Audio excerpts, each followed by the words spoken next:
All right, Katie, we're here and so glad to have you here. Yeah, thanks for inviting me. I'm honored to be here. I've been super excited. Well, I think we reached out to each other on LinkedIn, and it's very interesting what you're doing with Katie's office hours. That's the most interesting thing I want to ask you about today. Yeah, so let's start with that. And tell us about yourself and how has 2020 been for you? Yeah, so lots to unpack there. I'll start with your second question, which is tell me about yourself. I'm Katie. Nice to meet you guys who are watching. I'm a recent college graduate from San Francisco, a little south, and I'm an incoming program manager at Microsoft, which means I'll be doing a lot of fun product management work, overseeing and rallying a team around a product. We'll see which product I'm on. But I have always loved to help people, and I've always loved to find new and innovative ways to explore the world. My parents taught me that. It manifested really young. They moved us to Spain for a little bit, which was an amazing experience and has really been a through line of my life. I studied Spanish in college and have always really harbored a desire to learn more about the world, other languages, other cultures.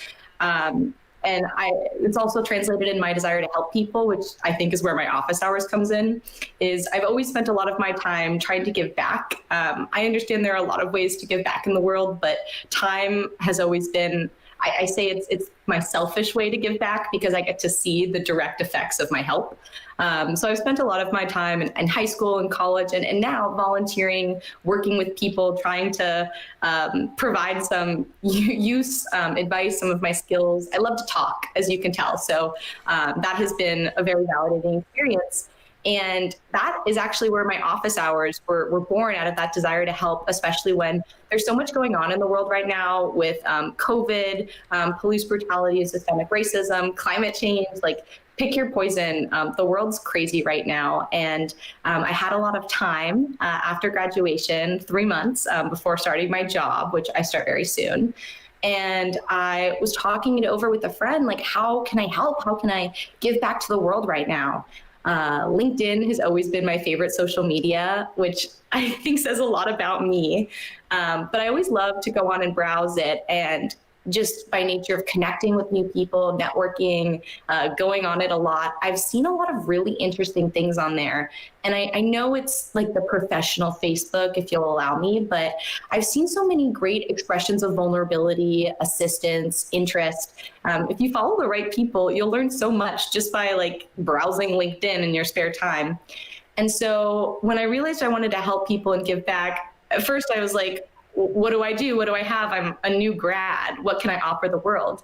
But I had been working for the Center for Professional Development, which is like the career center at my school, for a little bit before I graduated. And so I had resume training, and I've always loved to talk, give advice, and have mentored a couple of my younger friends through job interviews and just career exploration in general. And so I decided to offer that. In June, I piloted a resume review for about 20 students, and I sent out forms. I was like, was this helpful?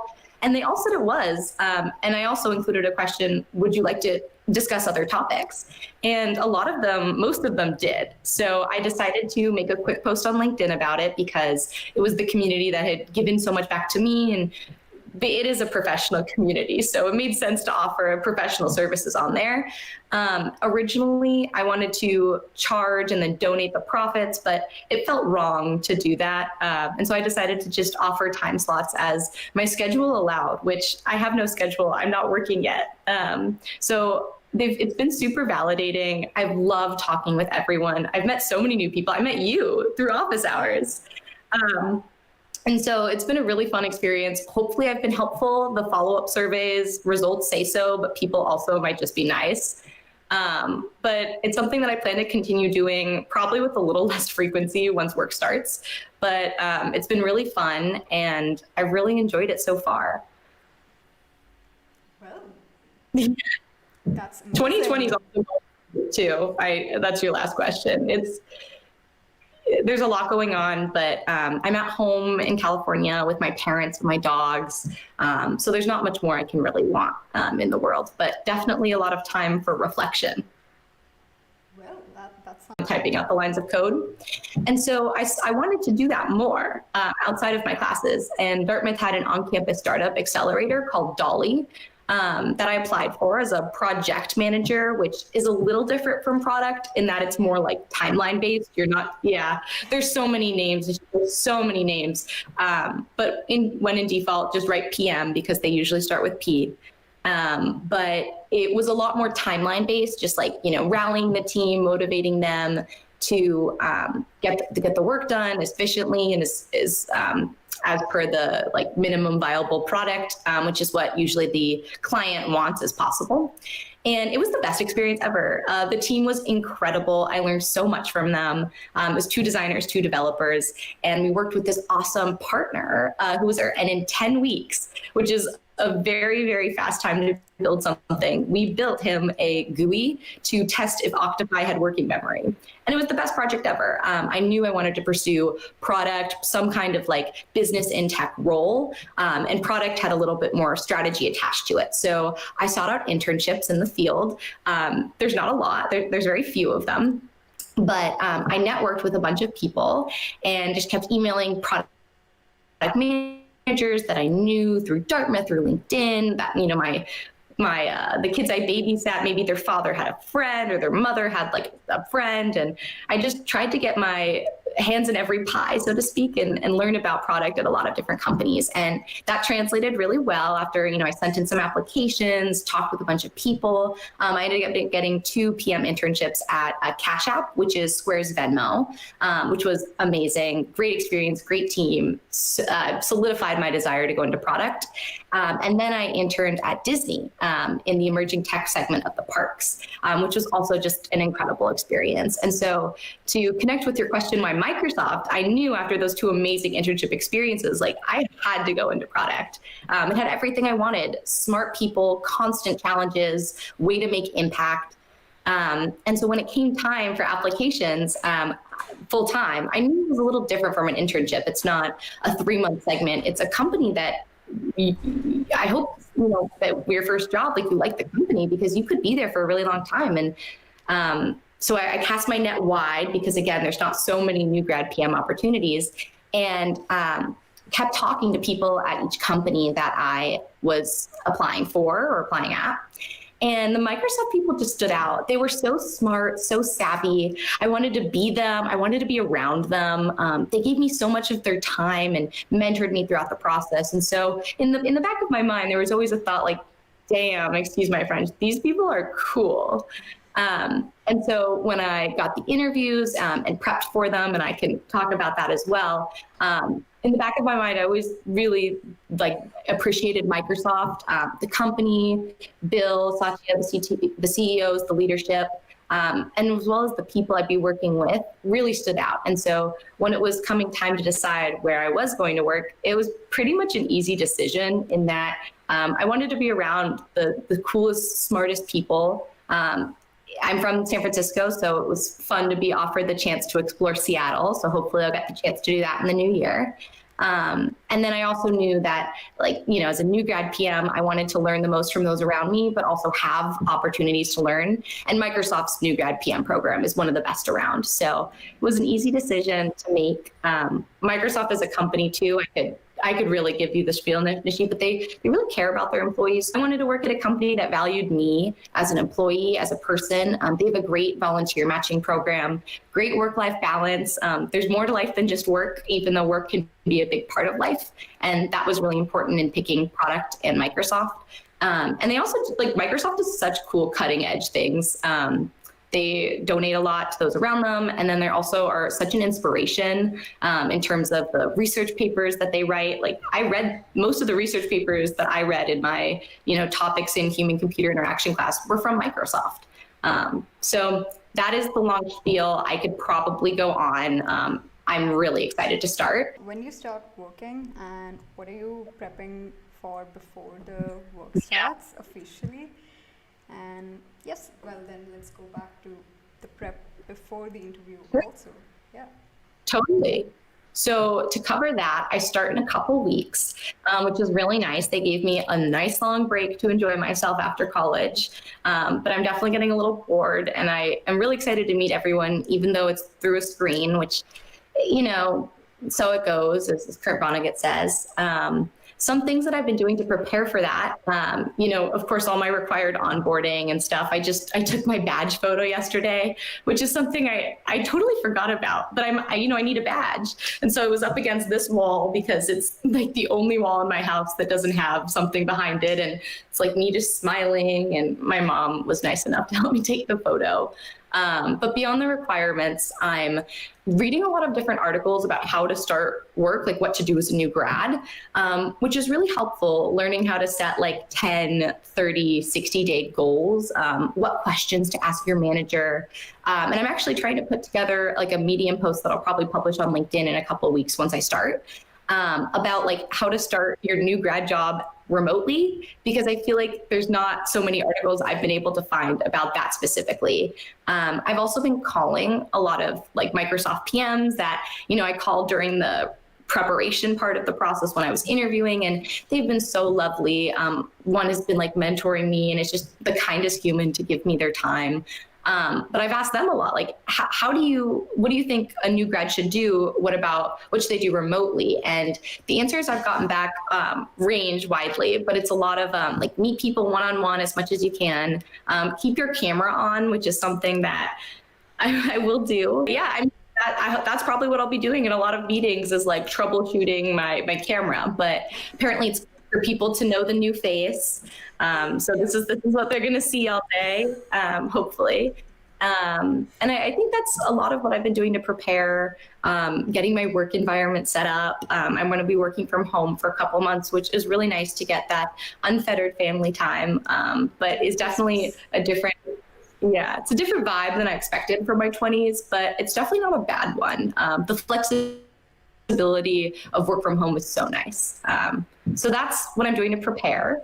And then I'm happy to circle back around to prep for the interviews. But basically, like, there's a lot in the recruiting process, and there's a lot to keep track of. And something important to keep track of always is like your mental health. It's not easy to recruit for jobs. If you're a student, if you're a new graduate, if you're transitioning roles. So like most importantly, value yourself, take a deep breath. Rejection breeds resilience, and resilience is beautiful. But it always helps if you can pick yourself back up with a nice like face mask or a movie. So that, like, mental health kind of like reminder aside, something that's been really helpful for me is just keeping track of it all. I'm definitely type A, very organized. So keeping track of my recruiting process, from like what opportunities I was applying to, what I needed to do, who I was talking to, who to follow back around on in a Google Sheet, even Excel, Trello. I use Trello. It's a cool little like card-based organization platform, but to each their own. It was really helpful for me because, I guess, as I said, there's a lot to prep. You need to find the opportunities to apply for. You have to like create your resume and your LinkedIn. Networking, I think, should always be a huge part of anyone's job process, just to understand more about the company and role, and also to get more insight into answers that they might ask you during the interview. There's referrals, which relate directly to networking, behavioral preparation, technical preparation, and honestly, there's so many other topics that are kind of wrapped into the whole recruiting process. So there's a lot, but it's manageable. You can do it, and that's why keeping track of your mental health and also everything you're doing is not only very validating, but can also be a little bit like it can decrease stress levels. So I'm happy to take those one at a time, if that works for you, Nishi. Okay, perfect. Let's talk sourcing opportunities. Sure. Oh, sorry. How do you reach out to people? I think that's Oh, more yeah. like sourcing opportunities. Yeah, totally. So let's say you find a super cool opportunity on like a LinkedIn, or you know this cool company that you're dying to work for, and maybe they don't have a role, but you know someone, or you see someone interesting who studied something similar to you or has the job title you're obsessed with. That's a great time to reach out. And to reach out, there's usually like one of two methods, like LinkedIn or email are the two that I would advocate. I've never gotten like a Facebook message or a tweet like that's like, hey, Katie, will you talk to me about jobs? But the unconventional methods are always an option. But personally, I would advocate for LinkedIn or email if you have their email or contact information. But it's pretty simple to reach out. And if you're a student or a new graduate, like, it's probably the best thing you can do in my mind is learning about other people, their jobs, their roles. It's something I wish I did more of in college, and I'm a little jealous. I can't go back and repeat it so that I can talk to more cool alumni or people I know, because when you're a student, like, your job is to learn. That's your job. It's in the job title, you're a student. And so networking is a great extension of that because you're learning about the corporate world and what people do and their companies. And I think commonly something I've heard a lot in my office hours is people are nervous about reaching out. And I totally empathize. Like, it's nerve-wracking. What if they don't respond? What if, I don't know, what if the worst thing in the world happens and I don't know, the mind snowballs. But it's not just a take when you're asking someone for their time. It's also a give, in that when you're a student and you're giving your ear, like you right now listening to me, people are so happy to talk. And that's why I have my office hours, is I love to share my knowledge and I guess mentor another generation, to speak broadly. It's definitely not as cool as that. But definitely I implore all students to reach out. Again, I mentioned I did it in college. I reached out to 2 people a week, did not have 100% response rate, but I was able to talk to such cool people. Like the president of Y Combinator and I met for coffee back before COVID. And we talked all about like biogenetic warfare and what will happen if there's a pandemic. And, it's very pertinent now. And I talked to also a CEO of this really cool company, Storyworth, which is basically like, books it's like a book kit that you work with your parent to kind of tease out their memories and write a book about it. And my point being is that these people are so cool and they gave me the time of day. And so I really implore you to network. But the way to do that, again, as I mentioned, is through like email or LinkedIn. There's a couple of best practices that I'll recommend. One, keep it short and sweet, especially if you don't have LinkedIn Premium and you can't write a whole in-mail message. You only have 250 words, but you can do a lot with those. So keep it short and sweet. Something about like how you found them, like, hi, I'm Katie. I found you on LinkedIn. Your profile's super cool.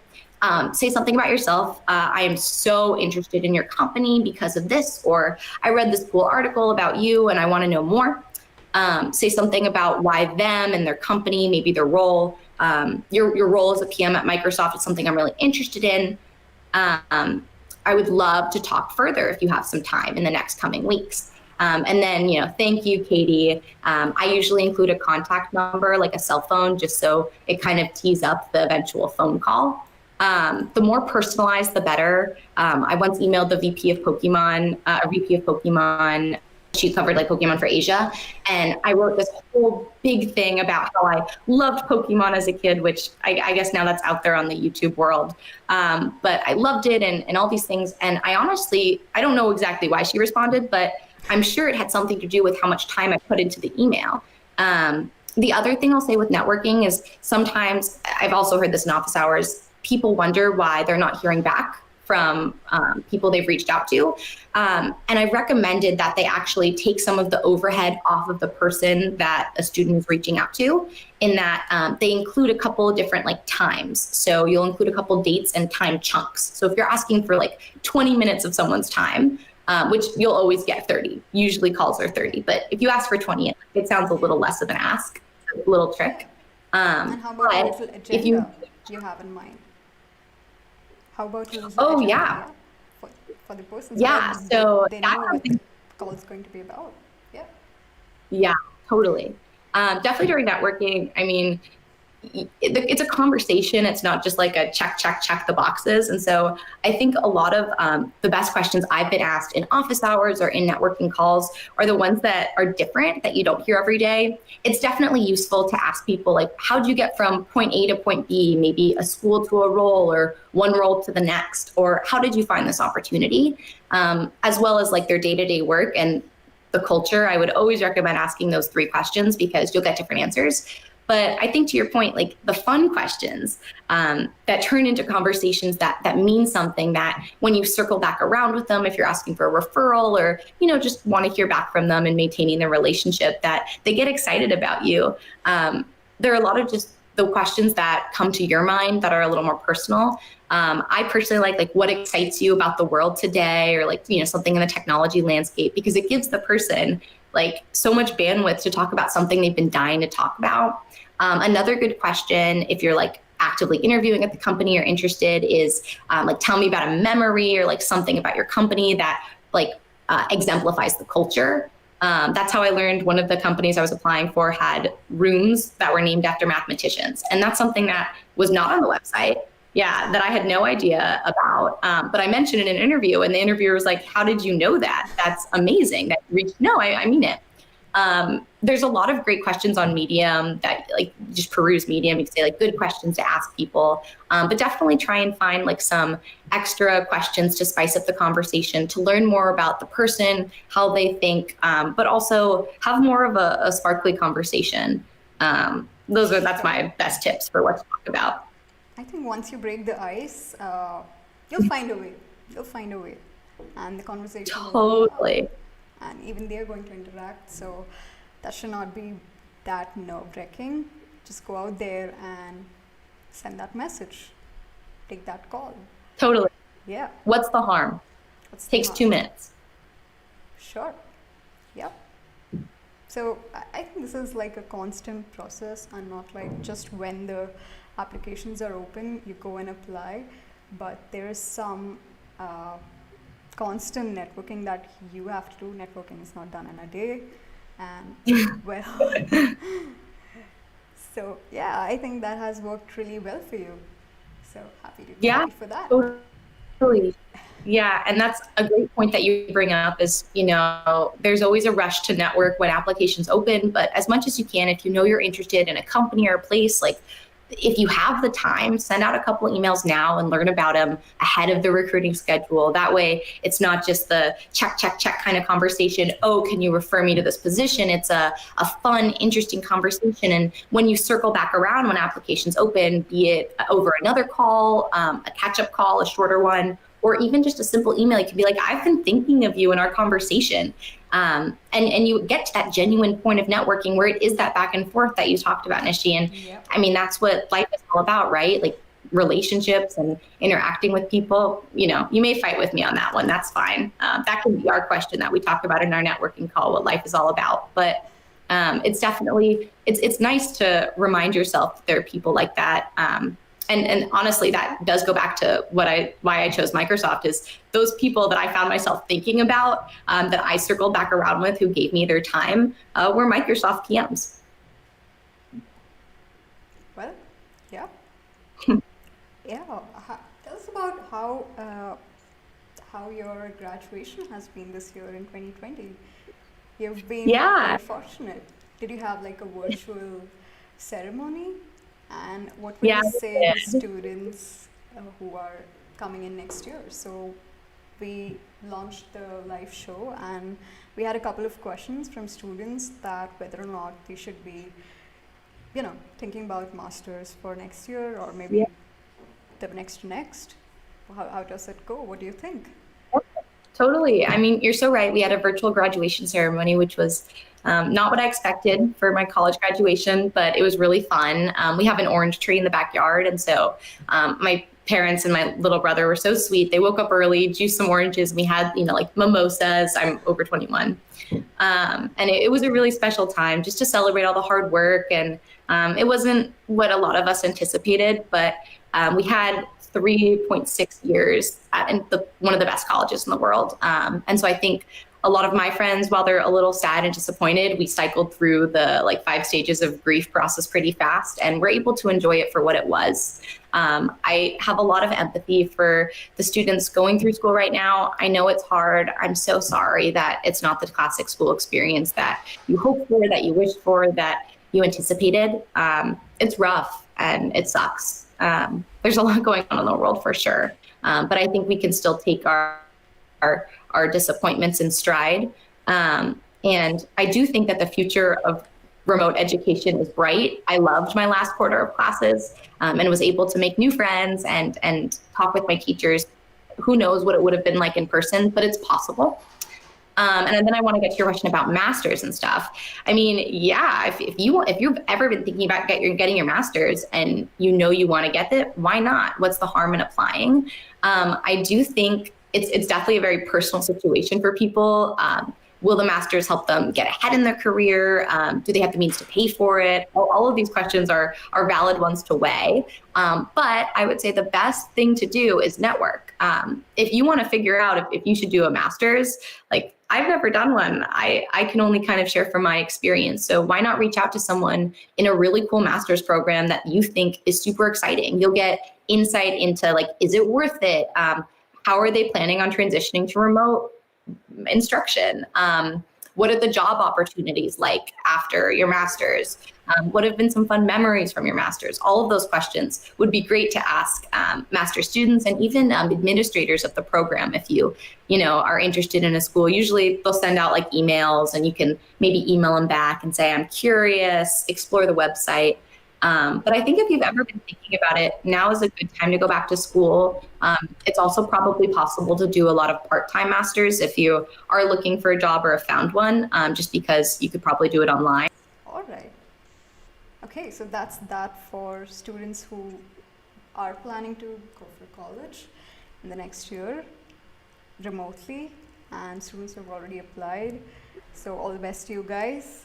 And if you need any help regarding college, reach out to Katie on Katie's office hours. Yeah, they're around. Do you think you have anything to discuss? Yeah, well, I just love talking with you, Nishi, even though I probably talk most of the time. But it's been so fun, you guys. Thanks for tuning in. Nishi's amazing. SundayPyjamas looks really cool. And I love this research lab show. So I'm really, again, honored to be a part of it.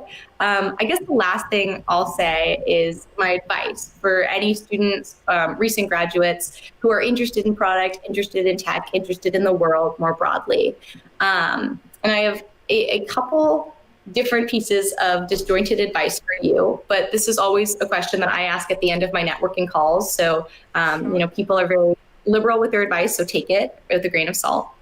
But a couple of things off the top of my head is like, talk to people, be shameless about networking. And, if you don't feel the most comfortable over the phone, email is perfectly fine. But take this opportunity to learn from others, because there is so much stored insight in people's heads. Are probably like the Silicon Valley big shots, but that is again why I recommend networking, is talking with people about their like valid experiences and their lived experiences is usually a lot more centering than just blindly working on your resume and trying to send in all these applications. So try to keep that in mind. It's something I try to remind myself of a lot. But take care of yourself. It's my last piece of advice.